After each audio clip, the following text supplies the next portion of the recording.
إلى الله بإذنه وسراجا وقمرا منيرا. أما بعد فقد قال الله تبارك وتعالى في كلامه المجيد وفرقانه الحميد. أعوذ بالله من الشيطان الرجيم. بسم الله الرحمن الرحيم. وإذ قال موسى لقومه إن الله يأمركم أن تذبحوا بقرة قالوا أتتخذنا هزوا قال أعوذ بالله أن أكون من الجاهلين.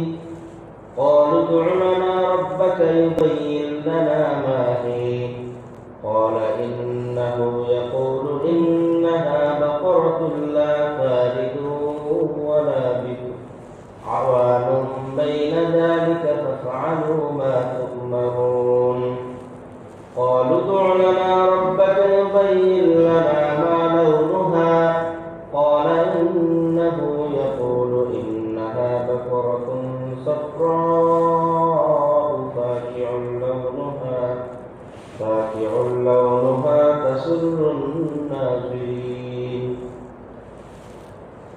قالوا ادع لنا ربك يبين لنا ما هي إن البقرة شابه علينا وإنا إن شاء الله لمهتدون. وقال النبي صلى الله عليه وسلم أخلص دينك يكفك العمل القليل أو كما قال عليه الصلاة والسلام. شكرا محمد شكرا لله. اللهم صل على محمد وعلى آل محمد كما صليت على إبراهيم وعلى آل إبراهيم إنك حميد مجيد. اللهم بارك على محمد وعلى آل محمد كما باركت على إبراهيم وعلى آل إبراهيم إنك حميد مجيد. بلغ العلا بكماله كشف الدجى بجماله حسنت جميع خصاله صلوا عليه وآله. আলহামদুলিল্লাহ, আল্লাহ সুবহানাহু ওয়া তাআলার দরবারে অসংখ্য অগণিত শুকরিয়া যে মহান রব আমাদেরকে দুনিয়াবী সমস্ত কাজ থেকে ফারেক করে পৃথিবীর সবচেয়ে উত্তম জায়গা মসজিদে এসে জুমা নামাজের লক্ষ্যে মসজিদে আসার বসার তৌফিক দান করেছেন এবং নামাজের পূর্বে কিছু দ্বীনি আলোচনা শোনার জন্য আল্লাহ তাআলা আমাদেরকে সুযোগ করে দিয়েছেন। এজন্য মহান রব্বুল কারীমের আলিশান দরবারে সকলে শুকরগুজার করি, বলি আলহামদুলিল্লাহ। মুহতারাম হাজিরিন, আমি আপনাদের সামনে সূরাতুল বাকারার ৬৭ নম্বর আয়াত থেকে তেলাওয়াত করেছি। এই সূরা ৬৭ নম্বর আয়াতকে কেন্দ্র করেই এই সূরার নামকরণ করা হয়েছে সূরাতুল বাকারা। বাকারা অর্থ গালি। আল্লাহ পাক রব্বুল আলামিন এই সূরার মধ্যে বনী ইসরাইলের কিছু আলোচনা করেছে। জাতি হিসেবে বনী ইসরাইল কেমন ছিলেন সেটাও যেমন বোঝা যায়, ঠিক তদ্রূপ ভাবে আল্লাহ পাক যখন কোনো হুকুম করেন ওই হুকুমটা হুবহু পালন করলেই যথেষ্ট। পরবর্তীতে ওই হুকুমের পিছনে পিছনে আবার প্রশ্ন করা, এটা কেমন যেন একটা নিজের উপর একটা জুলুম টেনে আনা, যেমনটা বনী ইসরাইল জাতি করেছে। বর্ণনায় আছে যে বনি ইসরায়েলের এক ব্যক্তি আরেক ব্যক্তিকে হত্যা করছে। হত্যা করার পর ওই লাশটা নিজ এলাকা থেকে অন্য এলাকায় নিয়ে একজন লোকের বাড়ির সামনে নিয়ে রেখে দিচ্ছে। আমাদের সমাজে এরকম অঘটন ঘটে কিনা? অহরহ ঘটে। নিজে হত্যা করছে, নিজে বাঁচার জন্য, আরেকজনকে ফাঁসিয়ে দেওয়ার জন্য আরেকজনের বাড়িতে, আরেকজনের দোকানের সামনে, আরেক এলাকায় নেয়া, অথবা নদীতে, মাটিতে, পুকুরে পুঁতে রাখে। এই অল্প কিছুদিন আগের ঘটনা। এরা এক যুবক ভাইকে এরকম করা হয়েছে, পুকুরে 15টা টুকরা করে রাখা হয়েছে। তো যাই হোক, এই হলো এক বর্ণনা। আরেক বর্ণনায় আছে বনি ইসরায়েলের মধ্যে এক ব্যক্তির সন্তান মারা গেছে। মারা যাওয়ার পর তার ছিল অর্ধেক সম্পদ। তার সম্পদ খাওয়ার মতো লোক আর কেউ ছিল না। তার একজন ভাতিজা ছিল। ওই ব্যক্তি চিন্তা করলো যে আমি যদি মারা যাই, আমি মারা যাওয়ার পরে আমার সমস্ত সম্পদ আমার ভাতিজা পাবে।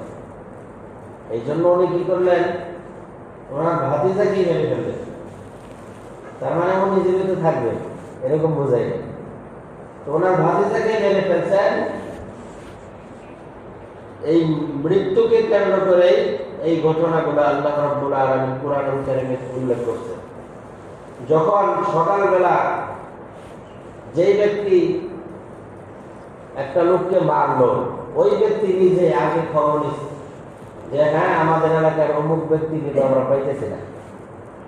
এরকম বলা বলি করতে করতে করতে অমুক আরেক এলাকায় যে দেখে যাকে মারছে ওই লাশটা আরেক বাড়ির ঘরের সামনে ওইখানে পড়ে রয়েছে। স্বাভাবিকভাবেই আমাদের কথার কথা, বরখিলা গ্রামের একজন মানুষকে যদি নিশ্চিন্তপুর লাশ হিসেবে রেখে দেওয়া হয়, তখন কিন্তু বরখিলারা দুষবে নিশ্চিন্তপুর দেখে। তো এরকম ওই এলাকার লোকেরাও যাদের বাড়ির সামনে লাশ পাইছে তাদেরকে দোষারোপ করতেছে। এক পর্যায়ে এমন পরিস্থিতি হয়েছে যে উভয়ে দুই এলাকা মিলে মারামারি করার উপক্রম। তখন কিছু বুঝদার লোক, বুঝমান লোক তাদেরকে বললো যে দেখো, আমরা এখানে যতই বাড়াবাড়ি করি না কেন, সঠিক আমরা জানতে পারবো না কে মারছে। চলো আমরা নবী মুসা আলাইহিস সালাতু ওয়াস সালামের কাছে যাই, উনি একটা সমাধান আমাদেরকে দিবেন। পয়গম্বর মুসা আলাইহিস সালাতু ওয়াস সালামের কাছে আসলেন। আয়েশা পুরো ঘটনা কইরা বলেন যে আমাদের এলাকার মানুষ অমুক এলাকায় পাওয়া গেছে লাশ হিসেবে, কাজেই হত্যাকাণ্ড তারাই ঘটাইছে। আর যে হত্যা করেছে সে আগে আগে যে হ্যাঁ এই লোককে কে হত্যা করলো, ওই লোকটা আগে আগে কথা বলতে। তো আল্লাহ রাসূল আল্লাহ তাআলা হাবিব হযরত মুসা আলাইহিস সালাতু ওয়াস সালামের কাছে আসার পরে যখন ঘটনা খুলে বললেন, তখন মুসা নবী আল্লাহ রাব্বুল আলামিনের কাছে দোয়া করলেন। দোয়া করার পরে আল্লাহ তাআলা একটা সমাধান দিলেন। কি সমাধান? আল্লাহ বলেন, وَإِذْ قَالَ مُوسَى لِقَوْمِهِ إِنَّ اللَّهَ يَأْمُرُكُمْ أَن تَذْبَحُوا بَقَرَةً। وَإِذْ স্মরণ করো ওই সময়ের কথা, قَالَ مُوسَى لِقَوْمِهِ, মুসা আলাইহিস সালাতু ওয়াস সালাম যখন তার সম্প্রদায়কে বললেন, إِنَّ اللَّهَ يَأْمُرُكُمْ أَن تَذْبَحُوا بَقَرَةً, আল্লাহ তাআলা তোমাদেরকে একটা গাভী জবাই করার জন্য বলছে। অর্থাৎ মুসা আলাইহিস সালাতু ওয়াস সালাম আল্লাহর মাধ্যমে তাদেরকে জানাই দিলেন, তোমরা যদি হত্যা কে করছে এটা সঠিকভাবে জানতে চাও, তাহলে একটা গাভী জবাই করবা। আর গাভীটা জবাই করার পরে ওই গাভীর শরীরের মাংসের একটা টুকরা দিয়া মৃত ব্যক্তিকে আঘাত করবা। আঘাত করার পরে ওই মৃত ব্যক্তিটা জীবিত হয়ে যাবে। সুবহানাল্লাহ। তখন সেই বলে যে ব্যক্তি হত্যা করেছে। যখন এই কথা বলছে, বনী ইসরায়েল লোকেরা কি বলে দেখেন, তুমি কি আমাদের কাছে ঠাট্টা করছো?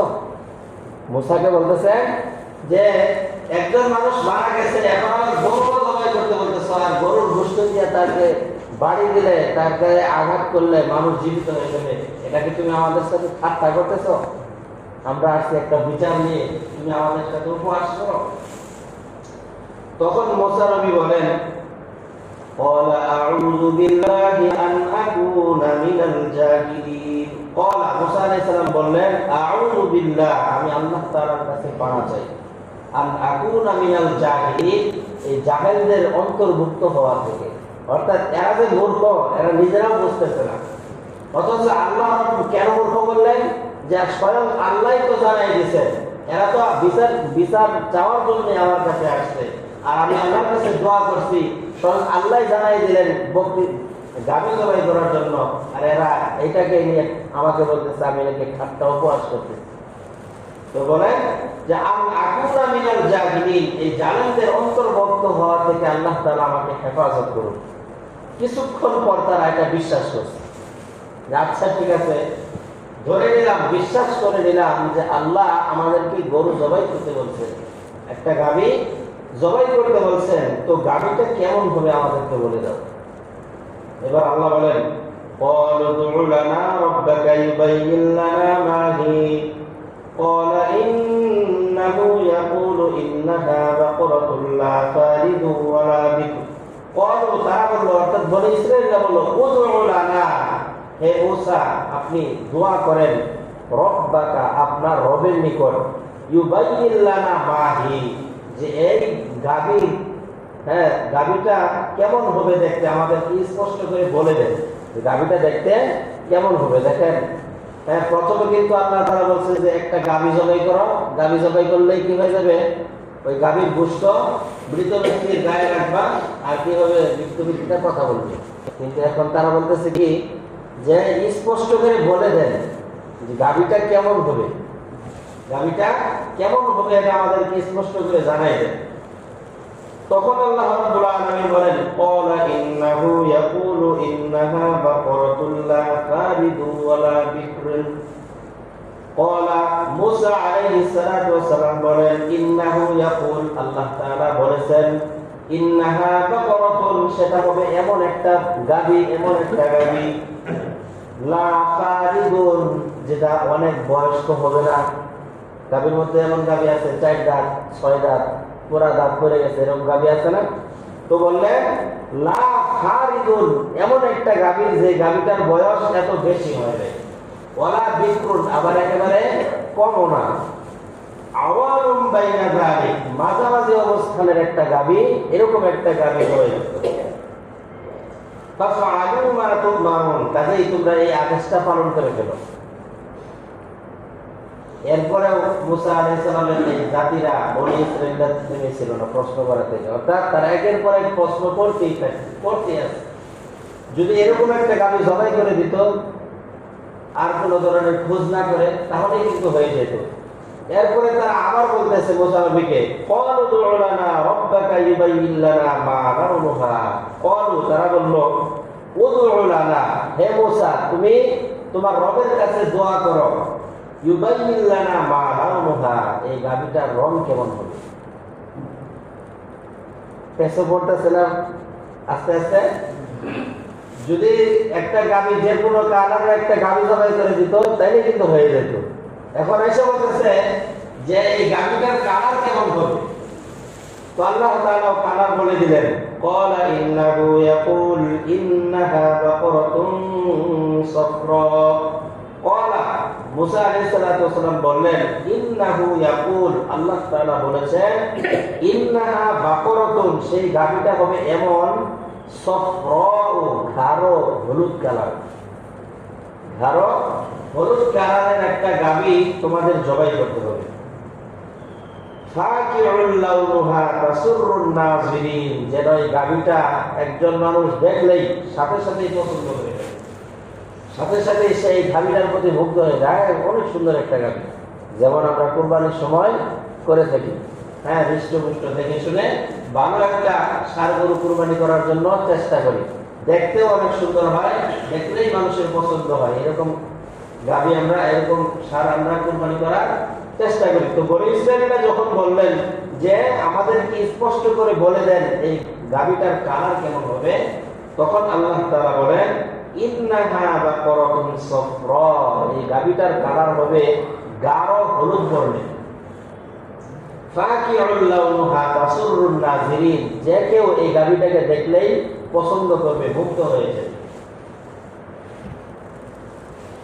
এরপরে তাদের প্রশ্ন শেষ হয় না, আরো প্রশ্ন করতেছে। আল্লাহ বলেন ক্বালু দু'ু লানা রাব্বাকা ইউবাইয়িন লানা মা হিয়া ইন্নাল বাকরা তাশাবাহা আলাইনা। ক্বালু, তারা বলল, বনি ইসরাঈলরা বলল, উদউ লানা রাব্বাক, হে মূসা নবী, আপনি আপনার রবের নিকট দোয়া করেন, ইউবাইয়িন লানা মা হিয়া, ওই গাভীটা স্পষ্ট করে আমাদেরকে জানায় দেন। ইন্নাল বাকরা তাশাবাহা আলাইনা, এই গাভীটা নিয়ে আমরা চিন্তিত হয়ে গেলাম, এই গাভীটা নিয়ে আমরা পেরেশানির মধ্যে পড়ে গেলাম যে এরকম কালারের গাভী আমরা কোথায় পাবো, এরকম আমরা পেরেশানির মধ্যে পড়ে গেলাম। ওয়া ইন্না ইনশাআল্লাহু লামুহতাদুন, আল্লাহ চাহে তো আমরা এই গাভীটির সন্ধান করব। কিতাবের ভিতরে আছে, এখানে যে ইনশাআল্লাহ বলছেন, তো ইনশাআল্লাহ বলার কারণে আল্লাহ তাআলা তাদেরকে, বনি ইসরাঈলকে গাভী তালাশ করাটা সহজ করে দিয়েছে। যদি ইনশাআল্লাহটা না বলতেন তাহলে হয়তো আরো কঠিন হয়ে যেত।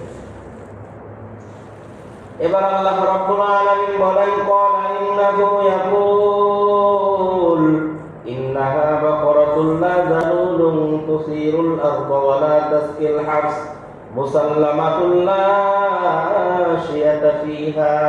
ক্বালা ইন্নাহু ইয়াকুল, মূসা আলাইহিস সালাতু ওয়াস সালাম বললেন ইন্নাহু ইয়াকুল, আল্লাহ তাআলা বলেছেন ইন্নাহা বাকরাতুন, সে গাভীটা হবে এমন, লা যালুলুন তুসিরুল আরদ, যে গাভী দিয়া কখনো জমিনে হাল চাষ করা হয় নাই। যে গাভী দিয়ে কি করা হয় নাই? হাল চাষ করা হয় নাই। আগে শুধু তো গরু দিয়ে হাল চাষ করত। তো শর্ত জুড়ে দিলেন আল্লাহ, লা যালুলুন তুসিরুল আরদ, যে এই গাভীটা দিয়া জমিনের ভিতরে কখনো হাল চাষ করে নাই, এমন একটা গাভী তোমাদের জবাই করতে হবে। শুধু তাই নয়, আল্লাহ বলেন ওয়ালা তাসকিল হারস, যে আগের যুগে কিন্তু ওই খেতে পানি দেওয়ার জন্য বা পানি উঠানোর জন্য কিন্তু কুয়া থেকে পানি উঠানোর জন্য গরু ঘুরাইছে।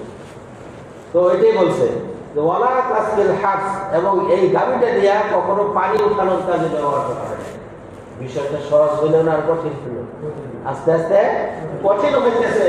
যতই কষ্ট করতেছে ততই তারা আটকে যাইতেছে, ততই তারা কঠিনের মধ্যে পড়ে যাইতেছে। মুসাল্লামাতুন লা শিয়াতা ফিহা, এমন একটা গাভী হবে মুসাল্লামাতুন লা শিয়াতা ফিহা, যেই গাভীর শরীরের ভিতরে কোনো ধরনের দাগ থাকতে পারবে না। তার মানে যখন এই পানি সেচ করার জন্য বা হাল চাষ করার জন্য গরুর গলায় জোয়াল লাগানো হয়, তখন কিন্তু একটা দাগ পড়ে যায়। তো এরকম এই ধরনের কোনো দাগ ঠিক করা যাবে না, গাভীর শরীরে থাকতে পারবে না। যদি থাকে তাহলে তোমাদের এই জবাই হবে না, আর তোমরা ওই মৃত ব্যক্তিটাকে কি করতে পারবে না, জীবিতও করতে পারবে না। যখন এই কথাগুলো বলছে, বলার পর এবার বনি ইসরাঈল জাতিরা বলতেছে ক্বালুল আনা জিতা বিল হক, ক্বালু, তারা বলল আল আন, এখন ঠিক হয়েছে, এখন তুমি আমাদেরকে সঠিক কথা বলেছো। যে এতক্ষণ যা বলছো, যে এই এতক্ষণ যা বললো যে গাভীটা কি হবে, রংটা হবে গাঢ় হলুদ বর্ণের, এরপরে দেখলেই যেন মানুষ মুগ্ধ হয়ে যায়, এরপরে লা যালুলুন তুসিরুল আরদ ওয়া লা তাসকিল হারস, হ্যাঁ, এটাকে দিয়ে জমিনে চাষও করা হয় নাই, আবার পানির সেচের কাজে এটা ব্যবহার করা হয় নাই, এমন একটা গাভী তুমি আমাদেরকে, এমন একটা গাভী তোমাদেরকে জবাই করতে হবে। ক্বালুল আনা জিতা বিল হক, যখন তারা বললো এইবার ঠিক আছে, এইবার আমরা গাভী কি করবো, তালাশ করতে লেগে যাই। আচ্ছা বলেন তো দেখি, এত সুন্দর গাঢ় কালারের গাভী, হ্যাঁ, কোনো দোষ নাই, এটা খোঁজা কি খুব সহজ? অনেক কঠিন। বলে ইসরাঈলরা ৬-৭ জন মিলে এরকম গাভীটা খুঁজতে শুরু করছে। খুঁজতে খুঁজতে খুঁজতে খুঁজতে এখানে আমার অনেক কাহিনী আছে। এক ব্যক্তি তার স্ত্রীকে নিয়ে, এক সন্তান নিয়ে জঙ্গলের ভিতরে দিনাতিপাত করত। সব সময় ওইখানেই থাকতো, কাঠ কাটা আর গরুর দুধ বিক্রি করে কি করতো, দিন মজুর, মানে তার জীবিকা নির্বাহ করত। এই ব্যক্তি অসুস্থ হয়ে গেছে। অসুস্থ হয়ে যাওয়ার পর উনি চিন্তা করলেন, আমার গাভীটা বিক্রি করে আমি কি করবো, আমার চিকিৎসা করব।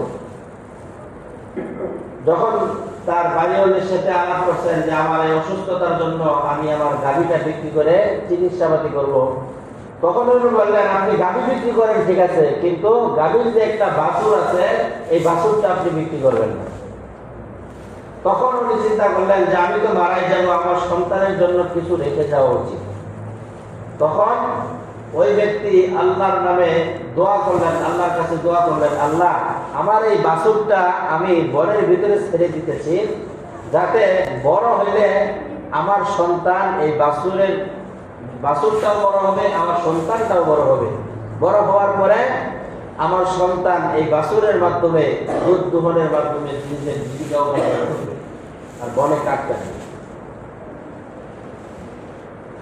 এই কথা বলে ওই ব্যক্তি ওনার যে গাভীটা ছিল এটা বিক্রি করে দিচ্ছেন, বিক্রি করে দিয়ে চিকিৎসা করছেন।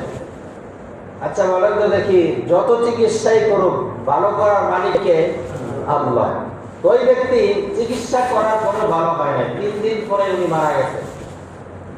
এই যে দোয়া করে গেলেন যে আল্লাহ আমার এই গাভীর বাচ্চাটা আমি আপনার হাওলায় রেখে দিলাম, আপনি আমার সন্তান যখন বড় হবে তখন আমার এই গাভীটা আপনি ফেরত দিয়ে, মানুষের হাওলায় না, আল্লাহর হাওলায় দিয়ে দিয়েছেন। তো কিছুদিন পর বাচ্চাটাও বড় হয়েছে, বালকটাও বড় হয়েছে, বাছুরটাও বড় হয়েছে। এবার ওনার মা বলতেছেন যে বাচ্চারা তুমি এক কাজ করো, তোমার বাবা তোমার নামে একটা গাভী আল্লাহর নামে ছেড়ে দিয়েছিল, এই গাভীটা এই বাছুরটা তুমি তালাশ করো, জঙ্গলে যাও। তখন উনি জঙ্গলের ভিতরে যে ডাকতেছেন, আল্লাহ আমার ছোট্ট মানুষ, আমি আমার এত বয়স হয় নাই, তো আমি আপনার কাছে আবেদন জানাই, আমার বাবা আপনার কাছে একটা গাভী আমানত দিয়ে গিয়েছিল, একটা বাছুর আমানত দিয়ে গিয়েছিল, ওই গাভীটা যদি আপনি আমাকে ফিরে দিতেন তাহলে আমার জন্য খুব উপকার হইতো, আমি এই গাভীর মাধ্যমে, এই বাছুরের মাধ্যমে আমার জীবিকা উপার্জন করতে পারতাম। আল্লাহ রাব্বুল আলামিন কুদরতি ভাবে ওই বাছুরটাকে ওই বালকের সামনে নিয়ে আসছে।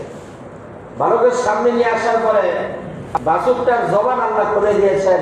উনি বললেন যে তুমি আমার পিঠের উপরে চড়ো, আমি তোমাকে তোমার বাড়ি পর্যন্ত পৌঁছে দেব। উনি বললেন, আমার মা তোমার পিঠে উঠতে নিষেধ করেছেন, তোমার কান ধরে আমাদের বাড়িতে নিয়ে যেতে বলছেন।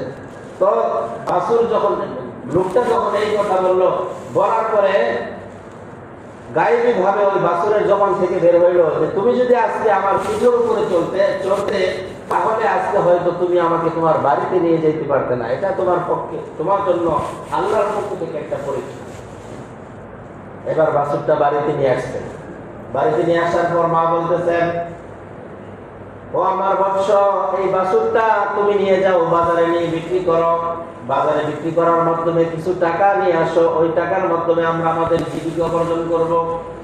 বাছুরটা নিয়ে যখন উনি বাজারে গেলেন, ছোট বালক বাজারে গেলেন, বাজারে যাওয়ার পথে, হাটে যাওয়ার আগে একটা দালাল, আমাদের এলাকায় আছে না নাই, হাটে ওঠার আগে একজন দালাল থাকে। ওই দালাল বলতেছে, মূলত উনি দালাল না, উনি ফেরেশতা।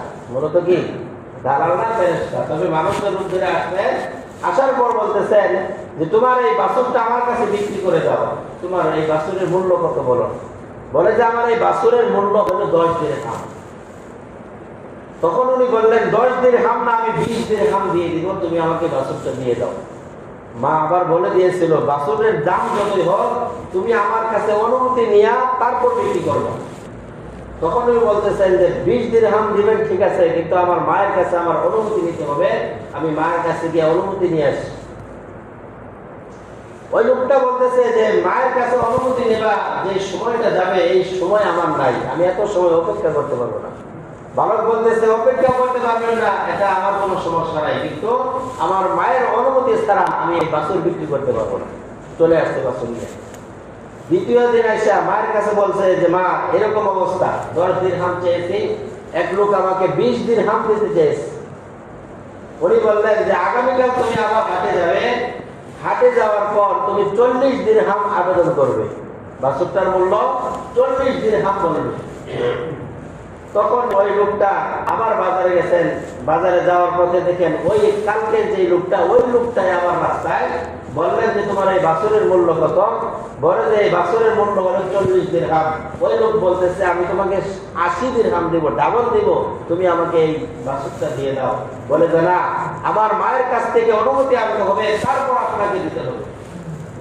এইভাবে তৃতীয় দিন যখন মা আবার বলে দিলেন যে বাছুরটা নিয়ে যাও, তবে আজকে তুমি এই বাছুরের দাম হাঁকাবে না, বাছুরের দাম তুমি বলবে না, ওই লোককে জিজ্ঞাসা করবে যে এই বাছুরের দামটা কত হয়েছিল। তখন বাজারে নিয়ে যাওয়ার পথেই যখন ওই ফেরেশতা, মানুষরূপী ফেরেশতা দাম জিজ্ঞাসা করলো, তখন বললেন যে আপনি আমাকে বলে দেন এই বাছুরটার মূল্য কত হবে। এই কথা বলার পর ওই মানুষটা উদাও হয়ে গেছে। উদাও হয়ে যায় গায়েবী ভাবে বলতেছেন যে তোমার এই বাছুরের মূল্য আমি দিতে পারবো না, আর তুমি আমাকে চিনতে পারো নাই, আমি মানুষ না, আমি হলাম ফেরেশতা জিবরাইল আলাইহিস সালাতু ওয়াস সালাম। সুবহানাল্লাহ। তো তোমার এই বাছুরের মূল্যটা এমন যে তোমার এই বাছুর জবাই করার পরে, চামড়া ছিঁড়ার পরে, যেই চামড়া ছিলানোর পরে যেই পরিমাণ রুপি, যেই পরিমাণ স্বর্ণ এই চামড়ার ভিতরে আসবে, ওই পরিমাণ মূল্য তোমার এই বাছুরের। বাছুর খুঁজতেছিল কারা? বনী ইসরাইলের 6-7 জন লোক, কোরআনের ভাষায়। তো ফেরেশতা বলে দিলেন তোমার বাছুরের মূল্য এটা হবে। আরেক বর্ণনায় আছে তোমার বাছুরের ওজন যত, ওই পরিমাণ স্বর্ণ দিয়া তোমার কাছ থেকে বাছুর কিনে নেবে। এদিক দিয়া বাড়িতে ওই 6-7 জন লোক বাড়িতে আসছেন, আয়সা তালাশ করতে করতে আয়সা দেখে যে এই বাড়িতে, জিজ্ঞাসা করলেন যে আপনাদের বাড়িতে কোনো গরু আছে? বললেন যে হ্যাঁ, আমাদের বাড়িতে একটা গরু আছে, গরুটা আমরা বিক্রি করার জন্য আমার ছেলেকে আমি বাজারে পাঠাইছি। কিছুক্ষণ পরেই গরুটা নিয়ে আসছেন। গরুটার রংটা কি ছিল? হলুদ বর্ণের, গাঢ় হলুদ বর্ণের, কোরআনের ভাষায় গাঢ় হলুদ বর্ণের একটা বাছুর ছিল। তো বনী ইসরাইল লোকেরা যখন মুসা আলাইহিস সালামের কাছে বর্ণনা শুনছেন, শুইনা এই বাছুরের সাথে মিলাই দেখে হুবহু মিলাই গেছে। তখন ওই যুবককে জিজ্ঞাসা যে তোমার এই বাছুরের মূল্য তুমি কত চাও? বলে যে এই বাছুরটা জবাই করার পরে এই বাছুরের চামড়া দিয়ে ঢাকতে যেই পরিমাণ স্বর্ণ লাগবে, ওই পরিমাণ স্বর্ণ যদি তোমরা আমাকে দাও, তাহলেই আমি এই বাছুরটা বিক্রি করবো। বনে ইসরায়েলরা বাছুর পায়ে গেছে, মৃত ব্যক্তিকে খুঁজবে, আর কোনো কথা। তারা বললো যে এর চাইতে ডাবল ডাবল যদি তোমরা আমার কাছে চাইতা, এরপরেও এর চেয়ে ডাবল মূল্য দিয়ে হইলেও আমি তোমাদের কাছ থেকে বাছুর ক্রয় করে নিয়ে আসি। এরপরে এই বাছুরটা কি করছে? তারা ক্রয় করে নিয়ে গেছে। এবার আল্লাহ রাব্বুল আলামিন বলেন ফাযাবাহুহা ওয়া মা কাদু ইয়াফআলুন। ফাযাবাহুহা, অতঃপর তারা এই বাছুরটাকে জবাই করছে। বাছুরটাকে কি করছে? জবাই করছে। মা কানু ইয়াফআলুন, যদিও এটা তাদের জন্য অনেক কঠিন ব্যাপার ছিল, তারপরেও তারা কি করছে? এই বাছুরটা জবাই করছে। আল্লাহ বলেন وَإِذْ قَتَلْتُمْ نَفْسًا فَادَّارَأْتُمْ فِيهَا وَاللَّهُ مُخْرِجٌ مَا كُنتُمْ تَكْتُمُونَ। وَإِذْ قَتَلْتُمْ نَفْسًا, ওই যে তোমরা এক ব্যক্তিকে হত্যা করেছিলে, فَادَّارَأْتُمْ فِيهَا, এবং কে হত্যা করছিলে? কারো উপর কেউ দোষ নিতেছিলে না। আল্লাহ বলেন আল্লাহু মুখরিজুম মা কুনতুম তাকতুমুন, আমি হলাম তোমাদের হত্যাকারীকে বের করার সমস্ত কৌশল অবলম্বন আমি আল্লাহ করি। অর্থাৎ তারা ওই বাছুরটাকে নিয়ে আসার পর জবাই করছে। জবাই করার পর আল্লাহ বলেন ফাকুলনা যরিবুহু বিবাদিহা, ফাকুলনা, আমি বললাম, ইদরিবু বিবাদিহা, এই বাছুরের একটা অংশ দিয়ে মৃত ব্যক্তির গায়ে আঘাত করো। মৃত ব্যক্তির গায়ে কি করো? আঘাত করো। তো আঘাত করার সাথে সাথে ওই ব্যক্তিটা জীবিত হয়ে গেছে। মৃত ব্যক্তিটা কি হয়েছে? জীবিত হয়ে গেছে। সুবহানাল্লাহ বলবেন না? মৃত ব্যক্তিটা জীবিত হয়ে যাওয়ার পরে তারে যে হত্যা করেছে তার তো জানা না। তো জানার পরে উনি মৃত জীবিত হওয়ার পরে বলতেছে যে আমাকে হত্যা করছে এই লোক। আমাকে হত্যা করছে এই লোক, অথচ তদন্ত কমিটির সদস্য, প্রধান সদস্যই বানানো হয়েছিল তাকে। সে কি বলতো? সর্বপ্রথমই বলেছিল যে সর্বপ্রথম এই লোকটাই খোঁজ করছে যে আমাদের এলাকার অমুকে, অমুককে দেখতেছিল, অমুক কোথায় গেল। খুঁজতে খুঁজতে সমস্ত এলাকার লোক জড়া করে অন্য এলাকায় যায় দেখে লাশ। তখন ওই এলাকার শহর দোষারোপ শুরু করছে। নিজে উদ্যোগ নিয়ে। আসলে তো বাস্তব এরকমই, বাস্তবটা আমাদের সমাজে এইরকমই। আমাদের সমাজে যারা কাউকে হত্যা করে ফেলে, যখন হত্যা করে তখন খুব আগ্রহের সাথেই করে। হত্যা করে ফেলার পর তখন তার মাথায় একটা টেনশন চলে আসে, যেটাকে আমি কিভাবে লুকাবো। তখন লুকানোর জন্য অনেক পায়চারা করে, কিন্তু লাস্টে যায় একদিন না একদিন কি হয়ে যায়, ধরা পড়েই যায়। যেমন এই বনী ইসরাইলের এই লোক ধরা পড়েই গেছে, আল্লাহর কাছে ধরা পড়েই গেছে। এখান থেকে আমাদের শিক্ষার কি বিষয়? এখান থেকে আমাদের শিক্ষার বিষয় হলো যে আমরা একে তো বনী ইসরাইলরা নিজেরা, আল্লাহ প্রথম বলছিলেন যে তোমরা একটা কি করো, গাভী জবাই করো। ইন্নাল্লাহা ইয়া'মুরুকুম আন তাযবাহু বাকারা, তোমরা একটা গাভী জবাই করো। গাভীটা জবাই করলে এই গাভীর একটা অংশ দিয়ে তোমরা তার গায়ে আঘাত করবে, সে জীবিত হয়ে যাবে। কিন্তু তারা কি করছে? বারবার প্রশ্ন করছে, বারবার প্রশ্ন করে তারাই বিপদে পড়ছে। তো আমাদেরও এরকম বারবার প্রশ্ন করা উচিত না। কোনো একটা বিষয় নিয়ে বারবার প্রশ্ন করা উচিত না। বারবার প্রশ্ন করলে দেখা যায় আমরা বিপদে পড়তে পারি। এটা হলো এক বিষয়। আরেকটা বিষয় হলো যে মিথ্যা কখনো চাপা থাকে না। মিথ্যা কখনো চাপা থাকে না, একদিন না একদিন প্রকাশ পায়। হত্যাকাণ্ডই হোক, অন্য কোনো মিথ্যা মামলা বা কিছু বলেন, যত মোকদ্দমাই বলেন, যে মিথ্যা কখনো চাপা থাকে না। এটা আল্লাহ রাব্বুল আলামিন কোরআনেই বলে দিলেন যে এক ব্যক্তি যে হত্যা করলো, এই হত্যাকাণ্ডের পুরা কাহিনীটা আল্লাহ কোরআনে তুলে দিয়েছেন। কেন? যেন মানুষ শিক্ষা গ্রহণ করতে পারে, মানুষ যেন এটা শুনে শিক্ষা গ্রহণ করতে পারে যে মিথ্যা কখনো চাপা থাকে না। কাজেই মিথ্যার আশ্রয়, মিথ্যা হত্যা, যাই কিছু বলেন, এগুলো আমরা কখনোই করবো না। শয়তানের কুমন্ত্রণা করে এগুলো আমরা কখনোই করবো না। আল্লাহ তাআলা আমাদের